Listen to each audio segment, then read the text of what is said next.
2 Kings chapter 13. Jehoahaz reigns in Israel. In the 23rd year of Joash the son of Ahaziah, king of Judah, Jehoahaz the son of Jehu became king over Israel in Samaria, and reigned 17 years. And he did evil in the sight of the Lord, and followed the sins of Jeroboam the son of Nebat, who had made Israel sin. He did not depart from them. Then the anger of the Lord was aroused against Israel, and he delivered them into the hand of Hazael, king of Syria, and into the hand of Ben-Hadad the son of Hazael, all their days. So Jehoahaz pleaded with the Lord, and the Lord listened to him, for he saw the oppression of Israel, because the king of Syria oppressed them.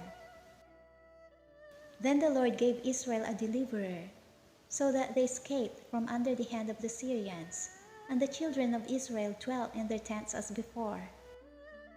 Nevertheless, they did not depart from the sins of the house of Jeroboam, who had made Israel sin, but walked in them, and the wooden image also remained in Samaria.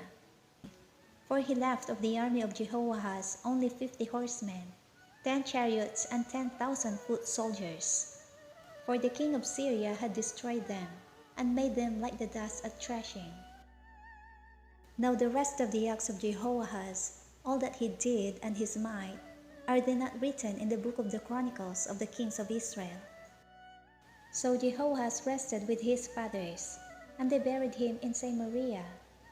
Then Joash his son reigned in his place. Jehoahaz reigns in Israel. In the 37th year of Joash king of Judah, Jehoahaz the son of Jehoahaz became king over Israel in Samaria, and reigned 16 years.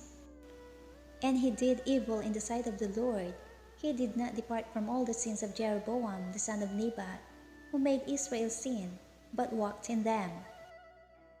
Now the rest of the acts of Joash, all that he did and his might, with which he fought against Amaziah king of Judah, are they not written in the book of the Chronicles of the kings of Israel? So Joash rested with his fathers. Then Jeroboam sat on his throne, and Joash was buried in Samaria with the kings of Israel. Death of Elisha. Elisha had become sick with the illness of which he would die. Then Joash the king of Israel came down to him, and wept over his face, and said, O my father, the chariots of Israel and their horsemen. And Elisha said to him, Take a bow and some arrows. So he took himself a bow and some arrows. Then he said to the king of Israel, Put your hand on the bow. So he put his hand on it, and Elisha put his hands on the king's hands. And he said, Open the east window. And he opened it. Then Elisha said, Shoot. And he shot.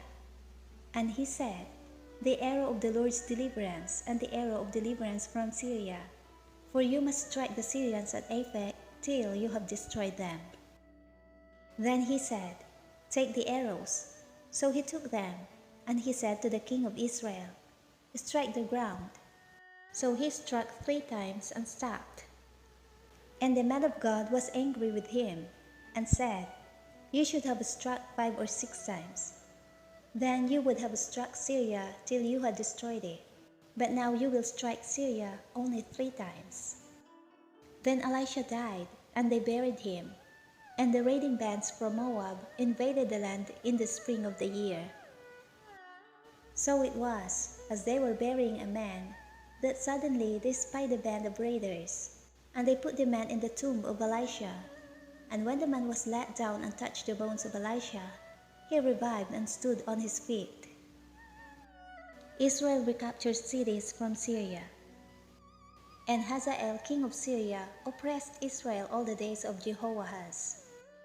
But the Lord was gracious to them, had compassion on them, and regarded them, because of his covenant with Abraham, Isaac, and Jacob, and would not yet destroy them or cast them from his presence. Now Hazael king of Syria died. Then Ben-Hadad his son reigned in his place. And Jehoash the son of Jehoahaz recaptured from the hand of Ben-Hadad, the son of Hazael, the cities which he had taken out of the hand of Jehoahaz his father by war. 3 times Joash defeated him and recaptured the cities of Israel.